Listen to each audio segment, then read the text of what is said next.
Hola chicos, sean todas bienvenidas y bienvenidos a la clase de organización del sistema nervioso.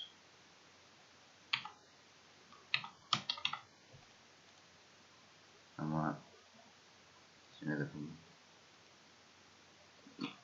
Entonces chiquillos, para entender la organización del sistema nervioso, hay que entender que nosotros dividimos el sistema nervioso, por un lado, en el sistema nervioso central. El sistema nervioso central corresponde al encéfalo y a la médula espinal. Y de estos dos, tenemos en el encéfalo tres divisiones: el tronco encefálico, el cerebelo, el cerebro, y por otro lado en el tronco encefálico tenemos el mesencéfalo, la protuberancia anular y el bulbo raquídeo. Ahora, ¿qué hay que entender de esto también? Que esto es a nivel central, pero para comunicarse con todo nuestro cuerpo de manera efectiva, tanto encéfalo como médula espinal, emergen nervios. ¿Qué nervios? Del encéfalo emergen nervios craneales, provenientes del cráneo, y de la médula espinal emergen nervios raquídeos o nervios espinales. Este conjunto de nervios craneales más nervios raquídeos forman lo que se llama sistema nervioso periférico. Y el sistema nervioso periférico, chiquillos, se divide en dos: el sistema nervioso periférico sensitivo o sensorial, que se encarga de las sensaciones, de las percepciones, de las sensaciones del cuerpo, y por otro lado está el sistema nervioso periférico motor, que se encarga de la motricidad. Y la motricidad, el sistema nervioso periférico motor, se divide a la vez el sistema nervioso somático, que se encarga de los movimientos voluntarios, y del sistema nervioso autónomo. El sistema nervioso autónomo a la vez se divide en el sistema nervioso parasimpático y simpático. Parasimpático para el relajo y simpático para la lucha o huida. Entonces, chiquillos, vamos viéndolo por parte. Por un lado, chiquillos, tenemos el sistema nervioso central, que como ven en esta imagen, todo el sistema nervioso, casi todo, está comprendido en la cabeza y en la columna vertebral. Por una parte tenemos la primera gran estructura que nos muestran acá, es el cerebro. El cerebro es toda esta masa gris blanquecina que está comprendiendo gran parte de la cavidad craneana. Después, chiquillos, tenemos la cosa encerrada en celeste, azul celestoso por así decirlo, que es el tronco encefálico, que a la vez se divide en mesencéfalo, protuberancia anular y bulbo raquídeo. Después, chiquillos, tenemos esta estructura como una pasa hacia abajito en esta zona, que es el cerebelo. Y después hacia abajo del tronco encefálico tenemos la médula espinal. Esos son los cuatro grandes componentes del sistema nervioso central: cerebro, tronco encefálico, cerebelo y médula espinal. Entonces, antes de entender el sistema nervioso, hay que entender que es una cosa muy delicada. Entonces, por eso necesita protección. Y como ustedes ven, esto de acá es el cerebro, son las estructuras del cerebro, están rodeadas por esta capita celeste. Estas capitas celestes corresponden a las meninges, y que si nosotros la vemos en orden desde afuera hacia adentro, está la dura madre, que comprende dos capas, superficial y profunda. Después tenemos la aracnoides, que es la capita que está como en telarañas. Y después, justo pegada al cerebro como una piel, está la pía madre. Esas son las tres meninges, cuya función son dos. Una es proteger al sistema nervioso central. Y por otro lado, chiquillos, como ven en esta imagen, la aracnoides, que es la segunda capa, acá está la dura madre. Después, todo esto es la aracnoides, y más abajito está la pía madre, y todo esto es la corteza cerebral. La aracnoides tiene dos grandes funciones. Una, que por aquí pasa el líquido cefalorraquídeo, o el líquido cerebroespinal. Y por otro lado, acá se ve una arteria.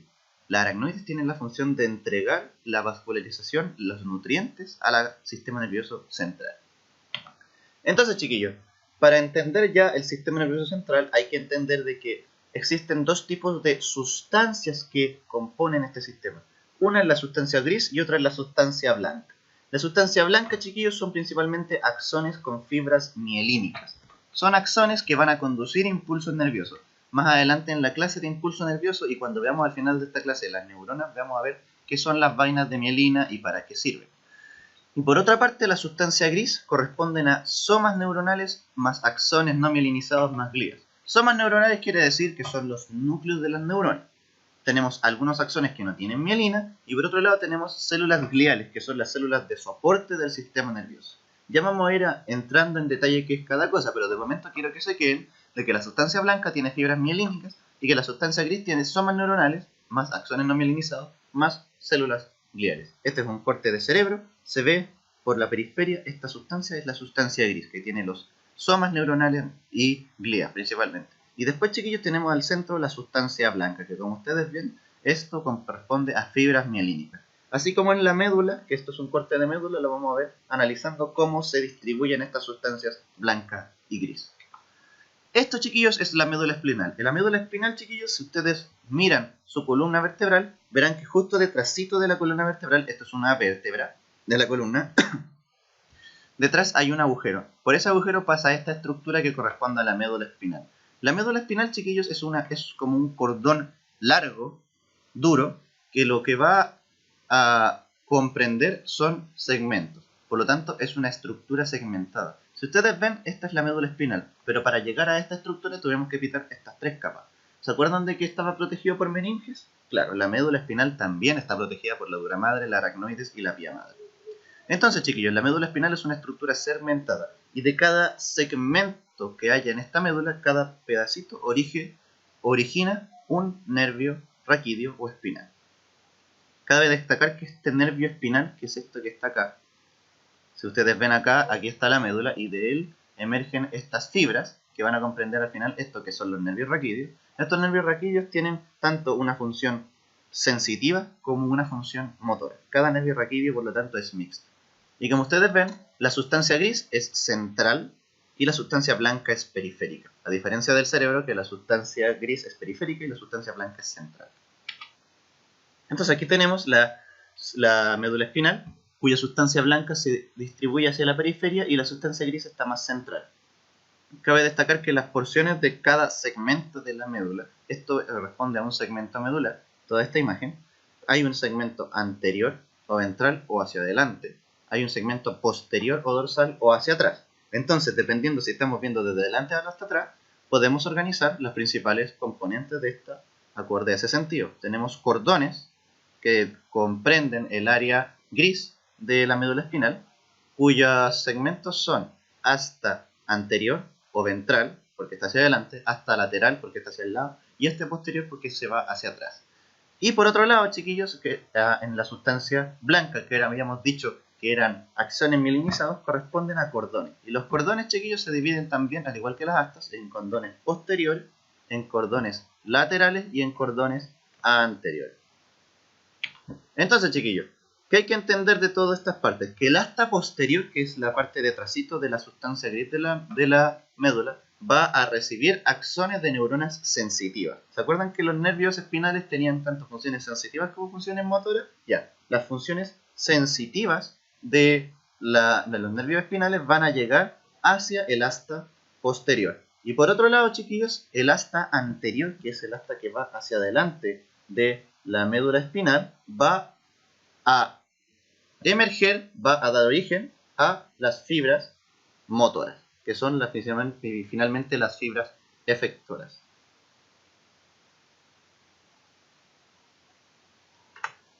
Entonces, sigamos viendo cómo funciona esto. Dentro de la principal función de la médula espinal, ese será el centro elaborador de los reflejos medulares. ¿Qué son los reflejos medulares? Son acciones originadas y coordinadas solo en la médula, que va a dividirse tanto en reflejos medulares somáticos, o sea, voluntarios, y autónomos. Y esta médula espinal a la vez va a conducir impulsos hacia el cerebro o desde el cerebro. Va a servir como un camino de comunicación entre la corteza cerebral y el resto de su cuerpo, tanto con fibras hacia el cerebro que van a sentir las sensaciones del resto de su cuerpo y por otro lado van a emerger respuestas desde el cerebro hacia su cuerpo, por lo tanto van a tener fibras motoras. Entonces, ¿cómo se hace este reflejo? Primero tenemos un estímulo desde afuera, por ejemplo, un pinchazo. Este pinchazo es recibido por receptores que se encargan de percibir el dolor del pinchazo. Entonces, esa sensación, ese estímulo, va a viajar por una vía aferente hacia un centro integrador. Ese centro integrador, chiquillos, va a procesar ese estímulo y en base a cómo ese estímulo va a generar una respuesta. Esa respuesta, ese estímulo para la respuesta va a viajar por una vía eferente, o sea, hacia la zona afectada, y ese estímulo va a activar un efector, por ejemplo un músculo. Entonces si nos pinchamos el dedo, la respuesta va a ser quitar la mano y decir ouch, ¿cierto? Esa va a ser la respuesta finalmente. Ahora, ¿quién es el gran centro integrador por excelencia cuando hablamos de zonas segmentadas del cuerpo? La médula espinal.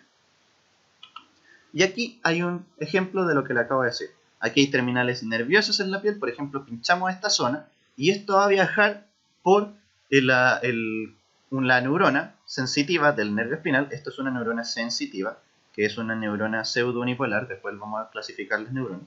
Y esa neurona sensitiva va a llegar al asta posterior de la médula espinal. Acá, chiquillos, lo que va a pasar es que este estímulo se va a integrar, va procesado por el centro integrador, que puede corresponder a una interneurona, que es una neurona que está solo ubicada en esta zona, y esta va a establecer una comunicación con una neurona efectora o motora. ¿Qué quiere decir esto? Que ya evaluamos el estímulo y por lo tanto ese estímulo, chiquillos, se va a transformar en una respuesta que va a viajar por la neurona motora y esto va a activar al efector, que van a ser principalmente fibras musculares que van a activar una respuesta en base al estímulo. O sea, un pinchazo, pinchamos acá, viaja por acá, se elabora esto, de un pinchazo duele, hay que sacar la mano. Entonces viaja la respuesta por acá y contraemos los músculos para quitar la mano. Y aquí está, esto que está acá, chiquillos, representa de que todo esto, las fibras sensitivas y las fibras motoras, están en el mismo nervio. ¿Se acuerdan lo que les digo? Por lo tanto, el nervio espinal tiene información mixta.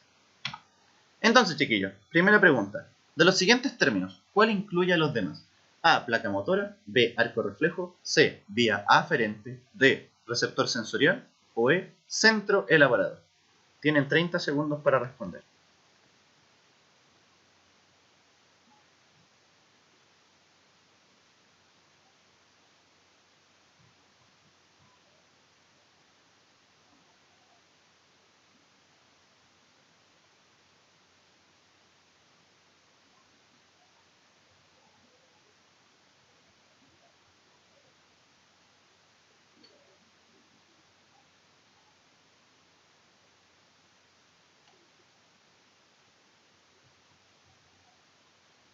Ya, chiquillos.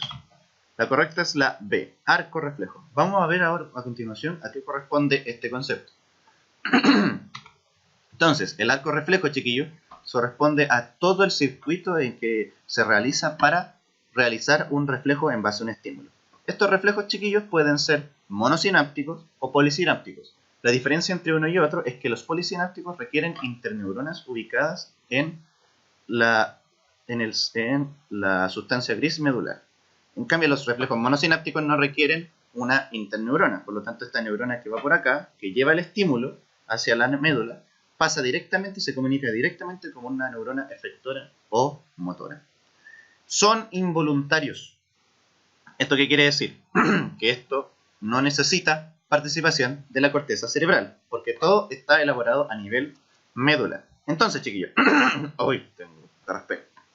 Si nosotros estimulamos una zona, por ejemplo, lo que cuando van al médico y les pegan en la rodilla, esta cuestión, chiquillos, va a viajar a través de un receptor y ese receptor va a viajar, va a estimular una neurona que va a llevar un mensaje hacia la sustancia gris y eso va a generar una respuesta que va a contraer este músculo que es el cuádriceps y va a finalmente levantar la pierna y va a generar el clásico tendón, ¿cómo se llama? Reflejo patelar o rotuliano, que es el de levantar la pierna. Eso es lo que hacen cuando van al médico. Ustedes lo hacen para evaluar distintos segmentos, para evaluar si es que hay daño a nivel medular. Por ejemplo, el reflejo rotuliano corresponde a un segmento específico medular, que es L2 o L3. Si nosotros nos vamos a... Hay más reflejos, por ejemplo, el reflejo que es el reflejo del tendón de Aquiles, que si ustedes les pegan también contraen el pie, eso es más bajo, L4 y L5. Entonces, ¿qué queremos comprobar? Que se está conduciendo el impulso nervioso a nivel medular.